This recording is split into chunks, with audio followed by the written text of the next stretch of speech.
Sahabat setia Gowor yang dikasihi Tuhan, Shalom. Hari ini adalah Selasa 23 Juni 2026. Kembali kita akan bersama-sama merenungkan firman Tuhan yang diambil dari Injil Matius 7 ayat 6, dilanjutkan ayat 12 sampai 14. Kita siapkan hati kita. Haleluya, haleluya, haleluya. Akulah cahaya dunia. Siapa yang mengikuti aku, ia hidup dalam cahaya abadi. Haleluya, haleluya, haleluya. Tuhan bersamamu dan bersama rohmu. Inilah Injil suci menurut Matius, dimuliakanlah Tuhan. Dalam khotbah di bukit, Yesus berkata, "Janganlah kamu memberikan barang yang kudus kepada anjing, dan janganlah kamu melemparkan mutiaramu kepada babi, supaya jangan diinjak-injak dengan kakinya, lalu babi itu berbalik mengoyak kamu. Segala sesuatu yang kamu kehendaki diperbuat orang kepadamu, perbuatlah demikian juga kepada mereka. Itulah isi seluruh hukum Taurat dan kitab para nabi. Masuklah melalui pintu yang sempit itu, karena lebarlah pintu dan luaslah jalan yang menuju kebinasaan, dan banyak orang yang telah masuk melalui pintu dan jalan itu. Tetapi sempitlah pintu dan sesaklah jalan yang menuju kehidupan, dan sedikitlah orang yang menemukannya." Demikianlah sabda Tuhan. Terpujilah Kristus. Sahabat setia Gowor yang dikasihi Tuhan, Shalom. Dulu papa saya profesinya ketika hidup sebagai yang merental, meminjamkan kaset-kaset video Betamax zaman itu. Maka waktu saya kecil, saya senang sekali nonton film-film kungfu. Waktu SD, saya ikut berbagai ekstrakurikuler bela diri. Jujutsu, taekwondo, karate, hingga pencaksilat. Waktu SD semua saya ikutin.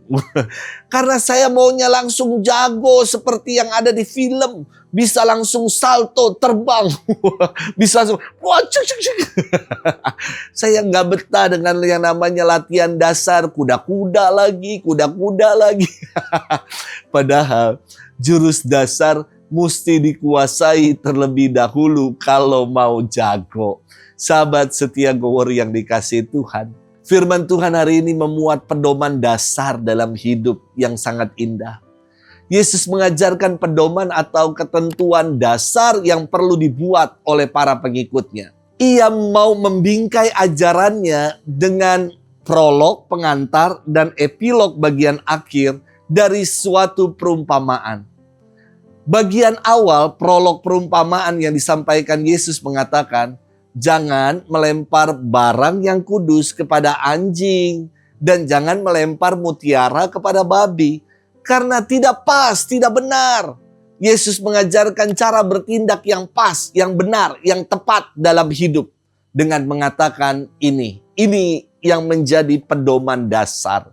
Segala sesuatu yang kamu kehendaki dibuat orang kepadamu, perbuatlah demikian juga kepada mereka. Inilah pedoman dasar, jurus dasar seorang Kristiani. Yakni kalau kita ingin diperlakukan orang dengan baik, maka lakukan orang lain lebih dahulu baik. Kalau kita ingin dikasihi, dicintai, maka kasihi dulu dan cintai dulu orang lain. Kalau kita mau dihargai, ya hargai dulu orang lain. Singkat kata, Yesus mengajak para pengikutnya untuk bersikap aktif, untuk bersikap yang proper, yang tepat dalam hidup. Firman ini kemudian ditutup dengan epilog di bagian akhir dengan perumpamaan jalan yang lebar namun menuju kebinasaan, dan jalan yang sempit namun menghantar pada kehidupan. Perumpamaan ini mengungkapkan bahwa tidak mudah untuk melakukan, menerapkan pedoman dasar seperti melintasi jalan sempit, namun itulah yang membawa pada keselamatan. Seperti yang saya katakan dulu ketika kecil, saya bosan untuk melakukan jurus-jurus dasar, hal-hal yang dasar, kuda-kuda. Padahal itulah yang membuat jago. Demikian juga dengan sabda Tuhan. Ketika pedoman dasar kita buat, yakni melakukan kepada orang lain apa yang kita kehendaki orang perbuat itu kepada kita, maka kita telah menjadi pribadi atau murid Tuhan yang setia. Sahabat setia Gowori yang dikasihi Tuhan, sebagai orang beriman Kristiani, kita diajak untuk melakukan lebih dahulu kepada orang lain apa yang kita kehendaki orang buat kepada kita. Mari kita memperlakukan sesama kita seperti apa yang kita harapkan orang lain hendak lakukan itu kepada kita. Sudahkah kita buat itu? Selamat bermenung. Tuhan memberkati kita selalu, Bapa dan Putra dan Roh Kudus. Amin.